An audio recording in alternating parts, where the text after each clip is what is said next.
Coach Mike Heimerman, Northwestern's track and field head coach. It's a huge weekend for your program and for this community because the Southland Conference Championships are coming to town Friday, Saturday, and Sunday. Let's look big picture first. For the community and certainly for your program, what's the impact here? Well, there'll be 12 conference schools coming in. There's 13 in conference. Of course, we're home, so you don't count us. But there'll be 12 schools coming in with both genders, men and women. So that's really 24 teams. So that's huge economic impact for Natchitoches and the surrounding area, for hotels, meals, gas, snacks, you name it. They're booking up all the hotels on Thursday, Friday, and Saturday night. So that's 3 nights of a lot of hotels being filled, restaurants being filled, and whatnot. So it's a huge thing for the community, and the big thing for us is we get to compete at home. Our kids do a very, very good job at home, and everybody likes defending their turf. Another good thing is our kids get to stay in their own bed, which is good and bad. Sometimes I say it's good because they get to stay in their own bed. Bad is because that means they have their friends that can come over and bother them and keep them up or whatnot. But those are just the things that all the coaches here have to deal with at home for home competitions. And we're going to have a meeting today and talk about some of those distractions and seeing what we can eliminate, because you can eliminate a lot of those yourself. But we'll go from there. But it should be a great weekend. Hopefully the weather holds out. But it'll be a great show here for anybody who wants to come and watch. And you just nailed it. A great show. As of last week, there were 23 athletes in this competition, including several of yours, who were top 25 in the country. There were 7 who were top 10 in the country, and there were 4 who were top 5 in the country in their performances this season. So you're right, it's going to be sensational track and field. And for even folks who aren't track and field aficionados, they can come out and appreciate the high skill level that's going to be on display here. I mean, just like you said, there's a lot of great performances, a lot of great athletes in this conference. The Southland Conference Track Conference is probably, and it'd rival a lot of Power 5 conferences in performances. Maybe not the SEC or ACC, but right after that, we'd battle the Big 12 and, some of them other, the Pac-12 even, out there on the West Coast. But there's a lot of talented performers in this conference, a lot of good coaches that have done a great job, bringing these athletes up and cultivating them and bringing them along. So you'll go out there and, with the announcers that we have, with the officials that we have, it'll be a great ran meet.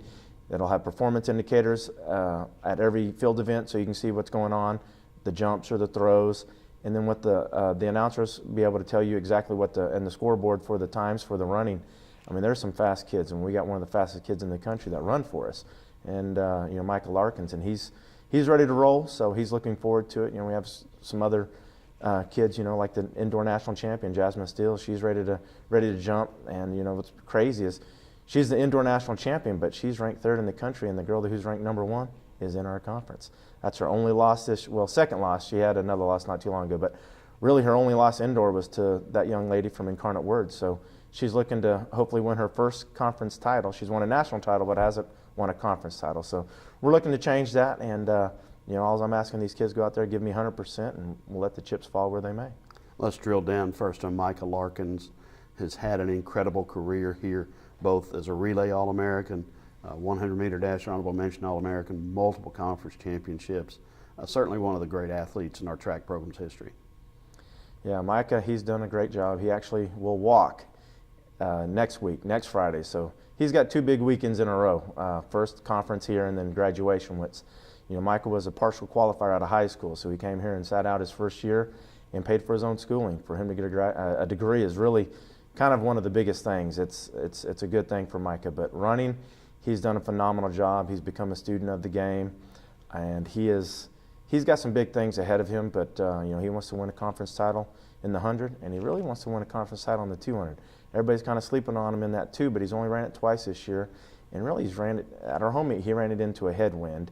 The wind just kind of changed while we were running the event, and into over a 2-mile-an-hour headwind. He still ran 20.9, and that's pretty quick. And he said he kind of relaxed because he felt the wind blowing in his face, so he wasn't going to push too hard. So, we could see some big things out of Micah. He's got some numbers. I think his best wind legal time is 10:11, and his best wind aided time is 10:02 with a slight wind over 2. And I think the young man could run sub 10 even with the legal wind.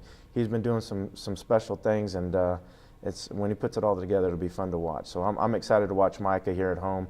He doesn't like getting beat here, so it should be a fun time watching him. And you mentioned Jasmine Steele and the showdown with her and Cerie Alexander from Incarnate Word Friday afternoon in the long jump. A young lady who at last year's conference championships hit her last jump to finish third. It was a fantastic achievement for her at that point in time, but she has come a long, long way in this past year. Well, we saw some of the glimpses last year. Her coach, Tyron Stewart, the jumps coach here, he kept hitting on some things, and it was just one of those things that you have to put it together. And Jasmine just kept missing something here and there with it. And then it finally, culminated on her last jump at conference, and then we took her to a last chance meet, and she jumped even a bigger jump. It was like 20'8" to move her up into the top 10 in the country. And we went to regionals. We had some weather problems there. She didn't handle it quite right, but it was, when you have the lightning delays, so when you're on and off, on and off, on and off, it kind of beats you up. So that's, what kind of happened to her last year.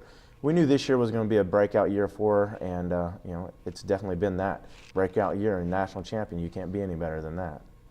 Then let's take a broader look at the team races in both genders and how you think the NSU teams can compete in those team standings. Well, I tell you what, we're going to give it everything we have. The women, we could be anywhere from second to last. Hopefully we're not last, but you don't ever know. That's why you have the competitions. But we could be as high as second, I think, and that's been our little nemesis, is being better than second. We haven't been a conference champion ever in the women's team here at Northwestern State, and since 2011, the last time we hosted was the first time we've ever been second. We've been second, I think, 5 times, so we've gotten that second. We've been third a lot.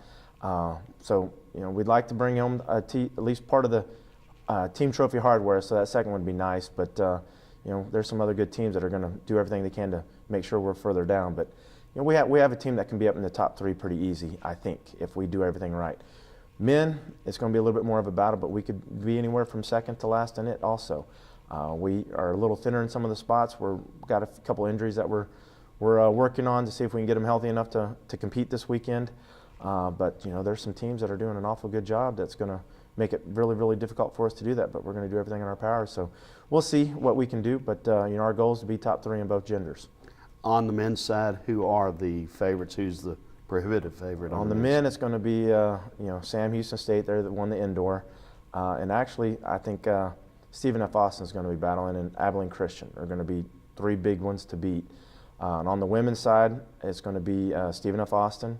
Incarnate Word's done a heck of a job with their program, and they're going to be in here swinging for the fences. And Abilene Christian, there's a couple other schools I'm leaving out, and I don't mean to leave them out, but it's going to be a team battle. The conference as a whole has gotten a lot better. In the team races, I think our days of the big monster team points are going to be over. I think 2 years ago, our women's team was third with 136 points. I think 136 points was going to win the meet. So those days of third place going 136 are going to be over.